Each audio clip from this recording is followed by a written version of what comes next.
নমস্কার বন্ধুরা, আপনাদের রূপালীস কিচেনে স্বাগতম। আজ আমি আর একটা রেসিপি তুলে ধরছি আপনাদের কাছে, এঁচোড়ের তরকারি। প্রথমে আমি এঁচোড়গুলো কিভাবে কেটে নিয়েছি দেখুন। এরমভাবে ছোট ছোট করে কিউব করে নিয়েছি, প্লাস আলুগুলো এরম ছোট ছোট করে কেটে নিয়েছি, আর একটু হলুদ দিয়ে জলে ভিজিয়ে রেখেছিলাম। এরপর আমি গ্যাসটা চালু করে কড়াই বসিয়ে একটু জল দিয়ে দিয়েছি, তার মধ্যে একটু হলুদ দিয়ে দেবো। হলুদ দিয়ে একটু সেদ্ধও করে নেব। এই অল্প একটু হলুদ দিয়ে দিলাম। এরপরে আমি এঁচোড় এবং আলু সব একসাথে একটু সেদ্ধ করে নেব। কমসে কম 5 থেকে 7 মিনিট সেদ্ধ করে নিতে হবে।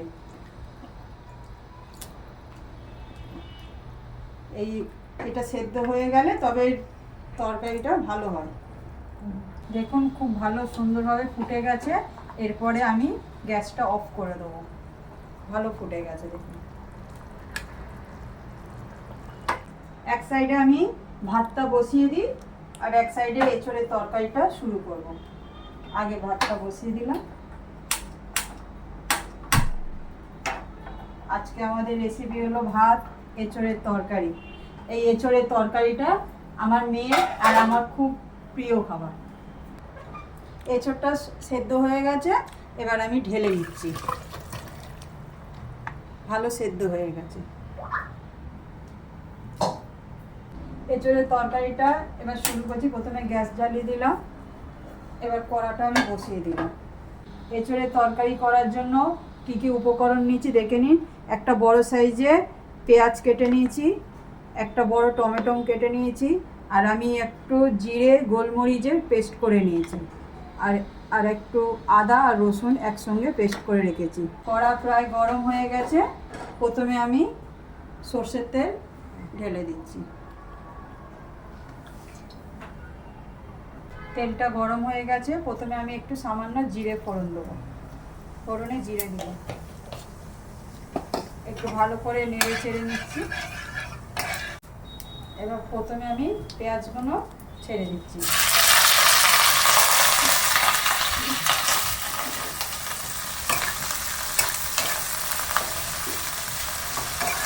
পেঁয়াজগুলো ভালো করে উল্টে পাল্টে দিচ্ছি। একটু সামান্য নুন দিয়ে দেবো পেঁয়াজগুলো নরম করার জন্য। পেঁয়াজগুলো প্রায় নরম হয়ে গেছে, এবার হালকা হালকা হচ্ছে ব্রাউন। দেখুন এরমভাবে একটু মাঝে মাঝে উল্টে পাল্টে দেবে। একটু লালচে মতন হয়ে গেলে তারপর আমি বাদ বাকি একটা একটা করে উপকরণ দেবো। আদা রসুনের পেস্ট,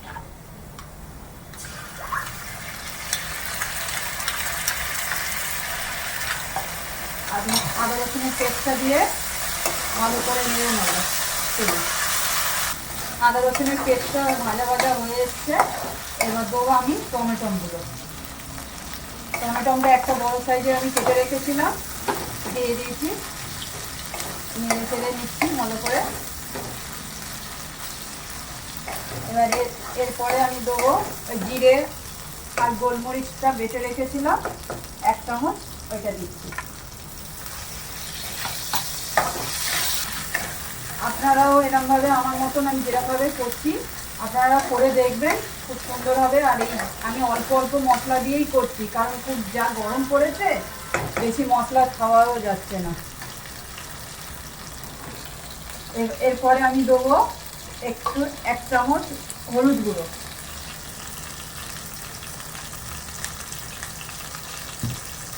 এই হলুদটা দেওয়ার পর আমি এবার একটু লঙ্কা গুঁড়ো দেবো। অল্প করেই দেবো, কেননা বেশি লঙ্কা গুঁড়ো আমরা খাই না, অল্প করে দিলাম।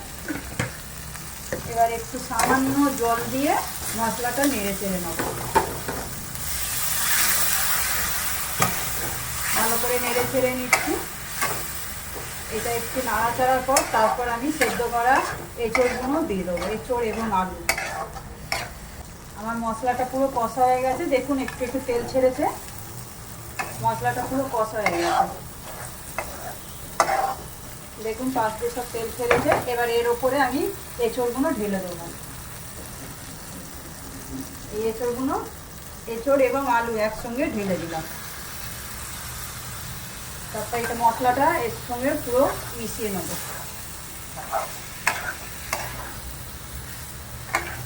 ভালো করে মিক্স করে পুরো মেশানো হয়ে গেলে তবেই জল দেবো।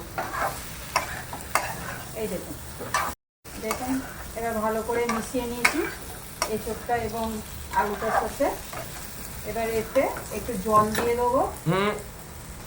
এটা দেখুন ভালো করে মিশিয়ে নিয়েছি মশলা এবং মশলার সাথে এঁচোড় এবং আলু দেখুন সুন্দর মিশে গেছে। এবার এর মধ্যে একটু জল দিয়ে দেবো।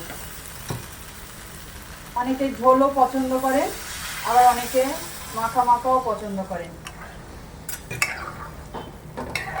দেখুন আমরা একটু ঝোল ঝোল ভালোবাসি বলে অল্প একটু ঝোল করব। এই ঠিক এরমভাবে রাখবেন। এবার একটু সামান্য আর একটু জল দিয়ে দেবো, ব্যাস। এবার এটা আমি 10 মিনিট কম করে 10 মিনিট ফুটতে দেবো। দেখুন এবার ফুটতে শুরু করেছে ভালো করে, প্রায় সেদ্ধ হয়েই এসেছে, তরকারি প্রায় কমপ্লিট হতে এসছে। আর 2 মিনিটের মতন ফুটিয়ে নামিয়ে নেবো। প্রায় তরকারিটা পুরো কমপ্লিট হয়েই গেছে। এবার আমি নামাবার সময় একটু এলাচ থেতো করে রেখেছিলাম, এলাচটা দিয়ে দিলাম। এবার এলাচটা দিয়ে একটু নেড়ে চেড়ে বন্ধ করে দেবো। এই দেখুন এঁচোড়ের তরকারিটা পুরো হয়ে গেছে। আপনারা এরমভাবে বাড়িতে বানিয়ে খেয়ে দেখবেন। তরকারিটা পুরো হয়ে গেছে, এবার আমি বন্ধ করে দেবো গ্যাসটা। আপনারা দেখলেন প্রথম থেকে লাস্ট পর্যন্ত ভিডিওটা কিভাবে আমি এঁচোড়ের তরকারিটা করলাম। আপনারা এরমভাবে বাড়িতে বানিয়ে করবেন। আপনারা আমাকে লাইক শেয়ার সাবস্ক্রাইব করবেন, তবে আমি জানতে পারবো এবং আমি আপনাদের কাছে আমার চ্যানেলে একটা একটা করে নতুন নতুন রেসিপি আপনাদের কাছে তুলে ধরবো।